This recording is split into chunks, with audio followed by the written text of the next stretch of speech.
আনন্দ চাই আর তুমি আমার কাছে দুঃখ চাইছো। ওরে হ্যাঁ রে হ্যাঁ, আমি তোর কাছে দুঃখ চাইছি কেন জানিস? দুঃখ চাইছি এই কারণে, যেদিন আমার দুঃখ ছিল, যেদিন আমার কষ্ট ছিল, যেদিন আমার আঘাত ছিল, সেদিন আমার কৃষ্ণ আমার সঙ্গে ছিল রে বাবা। কিন্তু আজ আমার দুঃখ নেই, আজ আমার কষ্ট নেই, আজ আমার যন্ত্রণা নেই, আজ আমার আনন্দের শেষ নেই। আজকের দিনে আমি যে তোকে হারাতে বসেছি রে, আমি তোকে হারাতে বসেছি। যে জন্মে ভগবানকে হারিয়ে ফেলে কোন মানুষ, তার মতো অভাগার কে আছে রে? তাই আমি তোর কাছে বড় জোরে বলি বাবা, যত দুঃখ পারিস তুই আমায় দে, যত আঘাত পারিস তুই আমায় দে, আমি সব সহ্য করবো। আমি তো জানবো আমার কৃষ্ণ আছে আমার কাছে। শ্রী গোবিন্দ আমার বলে বললেন, পিসিমা আমার দোকানের সাইনবোর্ডের উপর কি লেখা আছে দেখতে পাচ্ছ না? দেখো ভালো করেছি, দেখো আমার দোকানের সাইনবোর্ডের উপর লেখা রয়েছে সচ্চিদানন্দ বিগ্রহ। এ দোকানে তো দুঃখ পাওয়া যায় না, এ দোকানে তো কষ্ট পাওয়া যায় না, এই দোকানে তো আঘাত পাওয়া যায় না। আমার দোকানে সদা সর্বদা আনন্দ বিক্রয় হয়। আমি আনন্দ দিতে পারি, আমি কারোর দুঃখ দিতে পারি না। আর কোন মানুষ যদি দুঃখ পায় তার নিজের কর্মের ফলে দুঃখ পায়।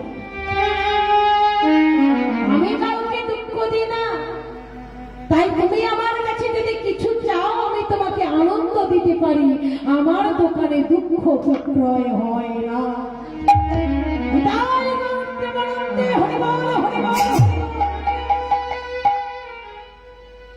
এমন সময় উত্তরায় এসে চরণে আছড়ে পড়েছেন গোবিন্দের চরণে। কেন না, অশ্বত্থামা তার ব্রহ্মাস্ত্র অস্ত্র দিয়ে উত্তরার গর্ভজাত সন্তান পরীক্ষিতকে ধ্বংস করতে চাইছে। আছড়ে পড়লেন গোবিন্দ চরণে, পাঠে মহাযোগী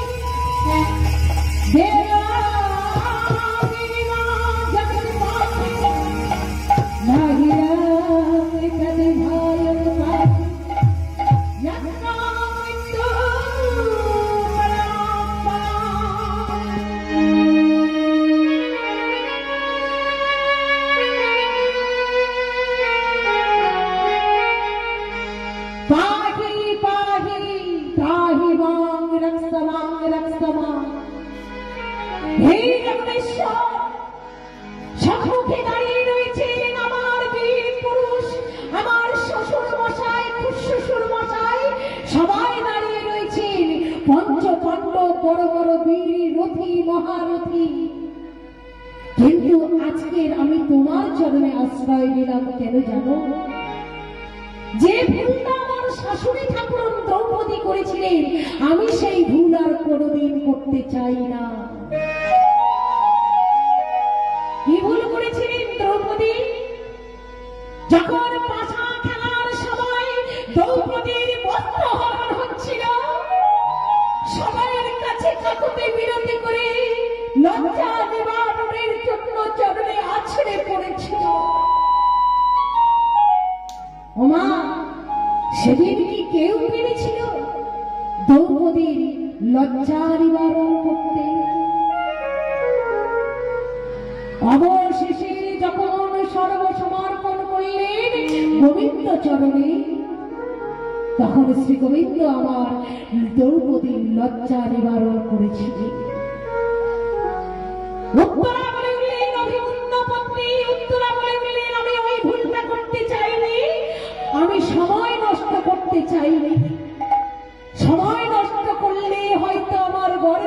সন্তান শেষ হয়ে যাবে।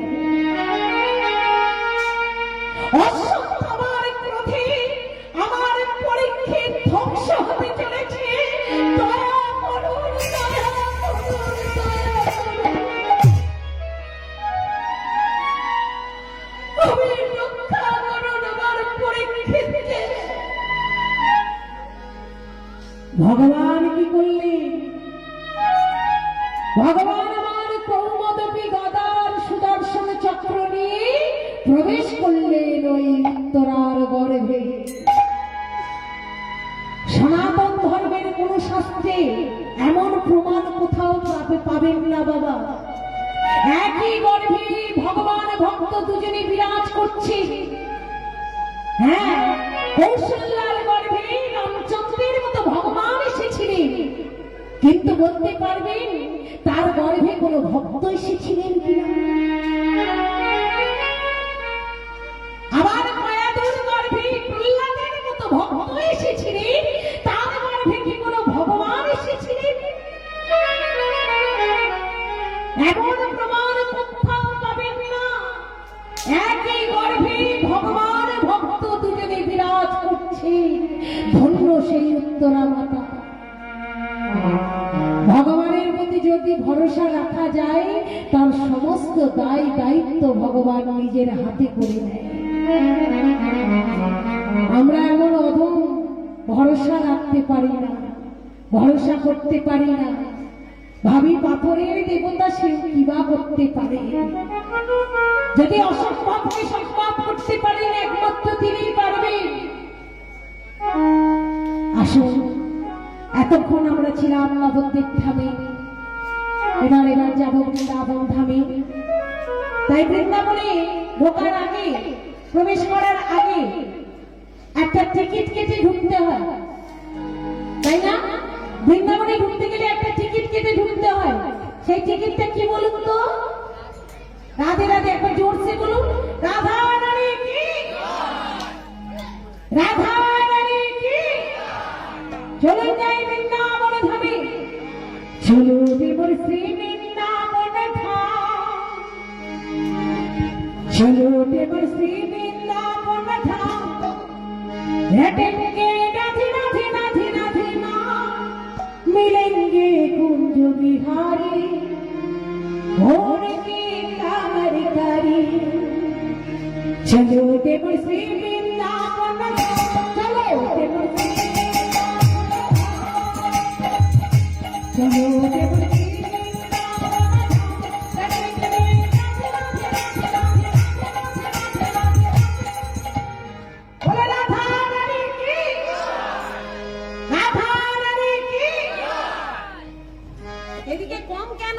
ঠান্ডা লেগেছে তো ওই জন্য এদিকে খুব জোরে হচ্ছে। রাধা রানী কি, রটেंगे রাধে রাধে রাধে রাধে রাধে, मिलेंगे कुंज बिहारी, भोर की कामरकारी। मिलेंगे कुंज बिहारी, भोर की कामरकारी।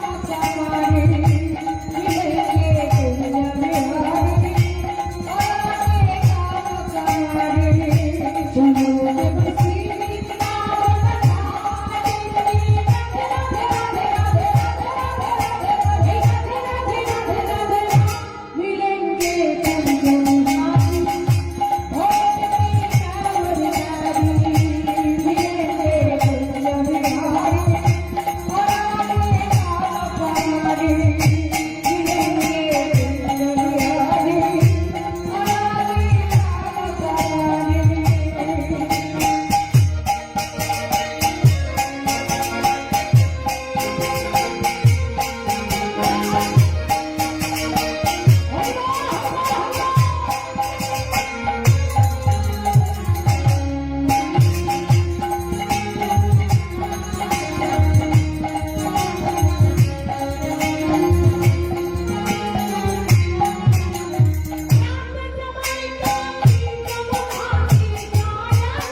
রাধা রানী কি রাধে কে রাধে রাধে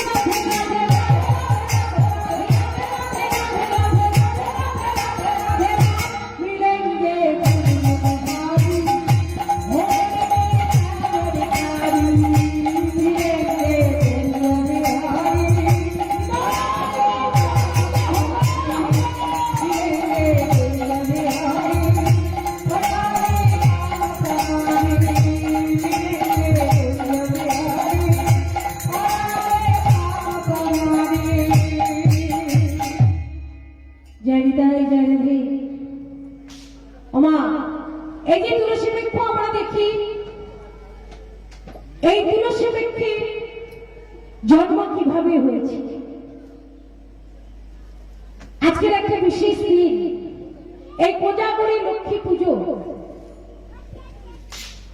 কবে থেকে চালু হলো এটা আমরা এই মেলার মধ্য দিয়ে জানতে পারবো, শুনতে পারবো। এই যে তুলসী বৃক্ষ আমরা দেখছি, তুলসী বৃক্ষের জন্ম কিভাবে হয়েছে। মাত্র ভূমির মাটিতে তুলসী বৃক্ষ রূপে জন্মালেন কেন? তুলসীর মালা গলায় ধারণ করে বৈষ্ণবরা নিজেদেরকে ধন্য মনে করেন বাবা। আর তুলসী গাছের গোড়ায় জল ঢালতে ঢালতে আমরা একটা কথা বলি না, কি বলি গো? কারণ মনে আছে? তুলসী গাছের গোড়ায় আমরা সবাই জল ঢালি, কি বলি বলুন দেখি? তুলসী তুলসী নারায়ণ, তুমি তুলসী বৃন্দাবন, তোমার গড়ায় ঢালি জল, অন্তিম কালে দিও স্নান। তাই তো? তাই তুলসী বৃক্ষকে যার গড়ায় জল দিলে শেষ জীবনে বৃন্দাবনে ঠাঁই হয়। ভক্তের মাটিতে তুলসী বৃক্ষরূপে জন্মালেন কেন? আর এই তুলসী পত্র দিয়ে বাবা আমরা নারায়ণকে সেবা দিই। চতুর্ভুজ নারায়ণ, শঙ্খ চক্র গদা পদ্মধারী নারায়ণ মাত্র ভূমির মাটিতে শিলা খণ্ডে রূপান্তরিত হলেন কেন? শালগ্রাম শিলা নারায়ণে রূপান্তরিত হলেন কেন? এই তুলসী অভিশাপে চতুর্ভুজ নারায়ণ শালগ্রাম শিলায় রূপান্তরিত হয়েছিলেন। কখন তুলসী অভিশাপ দিয়েছিলেন, কেনই বা দিয়েছিলেন, তা আমরা জানবো আজ এই লীলার মধ্য দিয়ে। কবে থেকে এই কোজাগরী লক্ষ্মী পুজো চালু হলো তাও আমরা জানবো এই লীলার মধ্য দিয়ে। আজকে ছেলে মাকে ডেকে বলছে, মা আমি তোমার একমাত্র সন্তান, তোমার মনে কোনো বাসনা থাকলে তুমি আমায় বলো, আমি পূর্ণ করবো। বলুন তো ছেলেটাকে আর মাটি বাকি? ছেলেটি হলেন অদ্বৈত আচার্য ঠাকুর, যিনি পূর্ব জন্মে নাম নিয়েছিলেন দেবাদিদেব মহেশ্বর। সেই অদ্বৈত আচার্য ঠাকুর মা নাভা দেবীকে ডেকে বলছেন, মা বলো তোমার কি বাসনা আছে? মা নাভা দেবী বলছে, আমার একটা বাসনা আছে বাবা, কিন্তু তুই কি পারবি পূরণ করতে? বলে হ্যাঁ মা। বলে বলতো আজকের দিনটা কি? বলে কেন? আজকে পৌষ সংক্রান্তি। বলে ও মা, এই পৌষ সংক্রান্তির দিনে বাবা আমি শুনেছি কেউ যদি গঙ্গা সাগরের জলে স্নান করে তার নাকি অশ্বমেধ যজ্ঞের ফল লাভ, তার নাকি যজ্ঞের ফল লাভ হয়। তুই আমার একমাত্র সন্তান, আমি তোর কাছে করজোড়ে বলছি বাবা, আমার আজকের দিনে ওই সাগরের জলে স্নান করিয়ে আন। সাগরের জলে স্নান করে আমি আমার পাপ তাপ সাগরের জলে বিসর্জন দেব। মা এখান থেকে গঙ্গাসাগর অনেকটা পথ, অদ্বৈত আচার্য ঠাকুর বলছে একটু পথ হেঁটে যেতে হবে, কিন্তু তারপর নৌকায় গেলে শতমুখী বারোতলা বলে একটা জায়গা আছে, যেখানে নৌকা গেলে শতপাকে ঘুরপাক খাইয়ে নৌকা ডুবে হয়।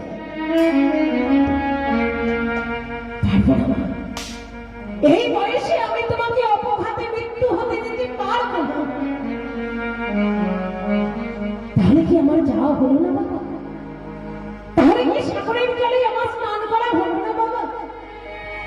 কেন হবে না মা? মনে করো দক্ষিণবঙ্গ থেকে মা গঙ্গাকে যদি আমি তোমার কাছে নিয়ে আসি, কি বলছিস কথা? বলে হ্যাঁ, দক্ষিণবঙ্গ থেকে মা গঙ্গাকে আমি তোমার কাছে নিয়ে আসবো। হুঙ্কার দিয়ে বলে উঠলি, হে মা পতিতাপা গঙ্গা, ভগীরথ তোমাকে হিমালয় থেকে মন্দির মাটিতে নিয়ে এসেছি, আর আজ আমার মায়ের ইচ্ছে পূরণ করতে এসো মা তুমি গঙ্গা। গঙ্গে গঙ্গে চা গঙ্গে, গঙ্গে গঙ্গে চা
এই যে কাশীনগর, বিষ্ণুপুর, জয়নগর, এখানে কিন্তু আগে মা গঙ্গা ছিল না।